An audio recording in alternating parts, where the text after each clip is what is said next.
అందరికి నమస్తే. టీడీపీ మహానాడు జరుగుతుంది ఆంధ్రాలో.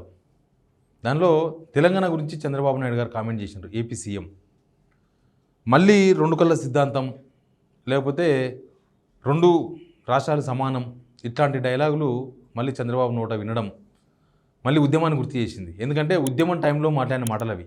మన తెలంగాణ ఉద్యమం జరుగుతున్న టైంలో లోపల చేసేది చేసుకుంటూనే బయటికి మాత్రం రెండు కళ్ళు సిద్ధాంతాన్ని వాడారు. అప్పట్లో ఇప్పుడున్న ముఖ్యమంత్రి రేవంత్ రెడ్డి గారు టీడీపీలో ఉన్నారు. ఆయన రెండు కళ్ళ సిద్ధాంతం వాడుతున్నప్పుడు, ఎందుకంటే తెలంగాణ బిల్లు వచ్చినప్పుడు, బిల్లు వస్తుంది అన్నప్పుడు, పార్లమెంట్లో పాస్ అవుతుంది అన్నప్పుడు, లేకపోతే అంతకన్నా ముందు రాష్ట్రానికి వచ్చినప్పుడు అన్ని పార్టీలకు సంబంధించిన ఎమ్మెల్యేలు చంద్రబాబు నాయుడు డీల్ చేసి వాళ్ళతో రాజీనామాలు చెప్పించి ఒక సంక్షోభం తీసుకొస్తే ఆ బిల్లు ఆగిపోద్దన్న ప్రయత్నాలు చేసిండ్రు. అప్పటి నుంచి రెండు కళ్ళ సిద్ధాంతంతోనే ఉన్నారు. 2015లో ఓటుకు నోటు కేసు వచ్చిన తర్వాత ఆయన వెళ్ళిపోయిండు. మళ్ళీ అధికారం వచ్చింది. ఇప్పుడు అధికారం వచ్చినాక మళ్ళీ తెలంగాణ గురించి మాట్లాడుతున్నారు. అసలు అప్పటి నుంచి ఇప్పటికీ గవర్నమెంట్ వచ్చిన తర్వాత, అంటే తెలంగాణ రాష్ట్రం విడిపోయిన తర్వాత కూడా తెలంగాణ సాగునీటి ప్రాజెక్టుల పైన ఎన్నో ఫిర్యాదులు, ఎన్నో కంప్లైంట్లు, అసలు ఇప్పటికి కూడా మనకు నీళ్లు ముందు ముందు దొరకవేమో అన్నట్లుగా, ఇంకా ముందు ముందు మనకు మళ్ళీ ఎప్పటిలాగా అవుతుందేమో అన్నట్లుగా ఏపీలో నిర్మిస్తున్న ప్రాజెక్టులు, సెంట్రల్ ఆయన చేతిలో ఉందని మనకు ఉన్న ప్రాజెక్టుల అనుమతి లేకుండా క్యాన్సిల్ చేయించడం, ఇట్లాంటివన్నీ కూడా జరుగుతూ ఉన్నాయి. ఈ అంశం మీద మాట్లాడదాం.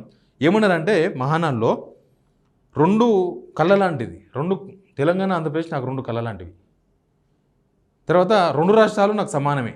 ఈ రెండు మాటలు ఆయన మాట్లాడాడు. దీనిలో ప్రధానంగా ఆయన మాట్లాడినది ఏంటంటే, ఇప్పుడు బంకచర్ల కోసం మాట్లాడుతున్నట్టు కనిపిస్తుంది. బంకచర్ల ప్రాజెక్ట్ ఉంది కదా, ఆయన మొత్తం గోదావరి నీళ్ళు వేస్ట్గా సముద్రంలోకి పోతున్నాయి కాబట్టి నేను కట్టుకుంటున్నా అంటున్నారు ఆయన. కానీ ఇక్కడ మేడిగడ్డనేమో మన దగ్గర ఎండబెట్టిండ్రు. ఆ సంగతి అందరికీ తెలుసు. ఎందుకు ఎండబెట్టిండ్రు అని అంటే కాంగ్రెస్ ప్రభుత్వం దగ్గర సరైన ఆన్సర్ లేదు. ఎన్డీఏసీ పేరు చెప్పి సంవత్సరన్నర, ఇప్పుడు ఇంకొక కమిటీ వేసి మళ్ళీ కాలయాపన ఇదంతా నడుస్తుంది. ఇంకో కమిటీ వేసిన మళ్ళీ ఎన్డీఏసీ రిపోర్ట్ వచ్చింది. ఇప్పుడు ఎన్డీఏసీ రిపోర్ట్ కాదు, మళ్ళీ ఇంకొక కమిటీ వేసి ఆ కమిటీ రిపోర్ట్కి ఎన్ని రోజులు పడుతుందో తెలియదు. మనకు మేడిగడ్డ కట్టకపోతే నీళ్లు డైరెక్ట్గా ఆడికే పోతాయి, ఆంధ్రకే పోతాయి. కాబట్టి ఒకవేళ వాళ్ళు ఆ బంకచర్ల కనుక మన మేడిగడ్డ కన్నా ముందు పూర్తి చేస్తే, దీన్ని బాగా కన్నా ముందే కనుక అది కడితే నీళ్ళ అలొకేషన్ వాళ్ళకి పోతుంది. తర్వాత మన మేడిగడ్డకు నీళ్ళు దొరకవు. ఇప్పుడు దాని మీద నేను కాళేశ్వరం ఎప్పుడు వ్యతిరేకించలేదని అన్నారు చంద్రబాబు నాయుడు గారు. కానీ నిజానికి ఆయన చాలాసార్లు కేంద్రానికి కంప్లైంట్ చేశారు. ఎన్నిసార్లు అంటే 2018 కాళేశ్వరం ప్రాజెక్టు పైన కంప్లైంట్ చేసింది చంద్రబాబు నాయుడు గారు.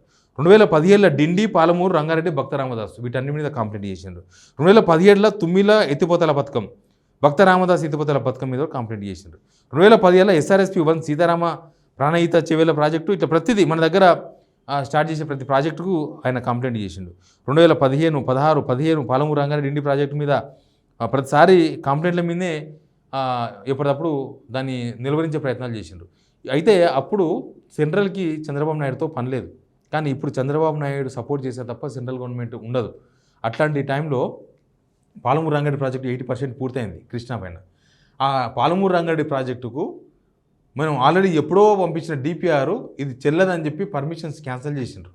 ఇప్పుడు దానికి పర్మిషన్ వస్తుందో రాదో కూడా తెలియదు.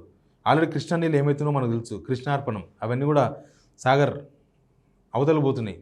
మనకు రావాల్సిన నీళ్ళు మనకన్నా ఎక్కువ నీళ్ళు వాళ్ళు వాడుకుంటున్నారు. ఇట్లా ప్రతిసారి తెలంగాణకు జరుగుతున్న అన్యాయం, లేకపోతే తెలంగాణకు అన్యాయం జరగడం కాదు, చేస్తున్నారు. నీళ్ళ విషయంలో మళ్ళీ ఉమ్మడి ఆంధ్రప్రదేశ్లో ఎట్లాంటి కుట్రలు జరుగుతున్నావో ఇప్పుడు మళ్ళీ అట్లాంటి కుట్రలు జరుగుతున్నాయి. కానీ చంద్రబాబు నాయుడు గారు మాత్రం నాకు రెండు కళ్ళు, రెండు రాష్ట్రాలు లాంటివి, నాకు రెండు కళ్ళతో సమానం, రెండు రాష్ట్రాలు సమానమే అని చెప్పి ఆయన మహానాడులో మాట్లాడాడు. బహుశా ఏమై ఉండొచ్చు, ఆయన ఇప్పుడు ఎందుకు రెండు కళ్ళ సిద్ధాంతాన్ని మళ్ళీ తెర మీద తీసుకొచ్చాడు? బహుశా రాష్ట్రంలో రాజకీయ పరిణామాలు మనం చాలా చూస్తున్నాం. రాష్ట్రాల మళ్ళీ టీడీపీ, జనసేన, బీజేపీ ఇవంతా ఒక కూటమి వస్తుందన్న పెద్ద చర్చ జరుగుతుంది. ఈ టైంలో టీడీపీ యాక్సెప్టెన్స్ కోసం అట్లా మాట్లాడుతున్నారా తెలంగాణలో? తెలంగాణకు వస్తే నిజంగానే ఉద్యమ వ్యతిరేక పార్టీ అని, లేకపోతే చంద్రబాబు నాయుడు తెలంగాణ వ్యతిరేక అని, ఇవన్నీ అందరికి గుర్తుండిపోయినాయి. తెలంగాణ జనాల మనసులో ముద్రపడి ఉన్నాయి ఇవి. కానీ ఇప్పుడు అట్లాంటి మాటలు మాట్లాడడంతోన మళ్ళీ తెలంగాణలో అరంగేట్రం కోసం ఏమైనా ప్రయత్నాలు నడుస్తున్నాయా? దీని వెనక బీజేపీ ఉందనేది చాలా క్లియర్. ఇక బీజేపీ ఎవరెవరి వెనక ఉంది, అసలు ఎక్కడెక్కడ డీల్ చేసింది, ఏమేం చేసింది అనే విషయాలు ఇప్పుడేం తెలియవు. అవన్నీ కూడా తర్వాత బయటకు వస్తూ ఉంటాయి. అందుకే ఇప్పుడు చంద్రబాబు నాయుడు రెండు కళ్ళ సిద్ధాంతాన్ని మళ్ళీ తెర మీద తీసుకొచ్చి మన నీటి ప్రాజెక్టులు ముందలుకోకుండా, మన నీళ్లు మనకు రాకుండా, అన్ని ప్రయత్నాలు చేసుకుంటూనే ఇప్పుడు 2 కళ్ళ సిద్ధాంతాన్ని మాట్లాడడంతో ఆయన వ్యూహం ఏమై ఉండొచ్చు. యాక్చువల్గా 2015లో ఓడు నోటు కనుక కాకపోయి ఉంటే అప్పుడు ఆయన ముఖ్యమంత్రిగా ఉన్నాడు కదా, ఆయన ఖచ్చితంగా హైదరాబాద్లోనే 2000 సెషన్ మొత్తం అయిపోయే వరకు 2014 నుంచి 2019 వరకు ఆ సెషన్ ఉండే, ఆయన ముఖ్యమంత్రిగా ఉండే, బహుశా ఇక్కడనే హైదరాబాద్ ఉండేవాడు. ప్లస్ హైదరాబాదు ఇంకొక 10 ఇయర్స్ ఆల్రెడీ ఉమ్మడి రాజధాని ఉండే, అవసరమైతే ఇంకొక కొన్ని రోజులు ఉమ్మడి రాజధానికి అడిగే అవకాశం ఉండే, ఇవన్నీ కూడా చేస్తుండే. కానీ ఆయన నెక్స్ట్ ఓడిపోవడంతో 2019లో ఓడిపోవడంతో పోయింది. 2015లో ఓడుగు నోటు కేసుతోన ఆంధ్రకి వెళ్ళిపోయిండు, మళ్ళీ తెలంగాణకు వచ్చే అవకాశం దొరకలేదు ఆయనకు. ఓడుగు నోటు కేసు వ్యవహారంలో దొరికిపోయిన తర్వాత ఆయన మళ్ళీ ముఖం చూపదలుచుకోలేదు. కానీ ఇప్పుడు ఆంధ్రప్రదేశ్లో ముఖ్యమంత్రి అయిన తర్వాత తన ప్రమేయం లేకుండా బీజేపీ గవర్నమెంట్ ఎన్డీఏలో ఉండే అవకాశం లేకపోవడంతో ఆయన ఇప్పుడు ఏం చెప్తే అది వినే పరిస్థితుల్లో బీజేపీ ఉంది. ఇప్పుడు ఆయన వస్తా అంటే బీజేపీ వాళ్ళు నో అని చెప్పే అవకాశం కూడా లేదు. ఆల్రెడీ రేపు లోకల్ బాడీ ఎలక్షన్స్ వస్తున్నాయి. ఇంతకుముందు గతంలో చెప్పిన ఒకసారి లోకల్ బాడీ ఎలక్షన్స్లోనే ఈ కూటమి ఒక ప్రయోగశాలగా వాడుకోబోతుంది, వాళ్ళు ఇక్కడనే పోటీ చేసే అవకాశం ఉంది. ఇట్లాంటి చర్చలు కూడా చాలాసార్లు జరిగినాయి. కాకపోతే మధ్యలో కొంత గ్యాప్ వచ్చింది. మళ్ళీ ఇప్పుడు 2 కళ్ళ సిద్ధాంతంతో మాట్లాడుతున్నారు కాబట్టి నెక్స్ట్ జరగబోయే ఎలక్షన్స్ ఇక్కడున్న ప్రభుత్వం కూడా మంచి సహకరింపుతో ఉందన్న భావన టీడీపీలో ఉంది.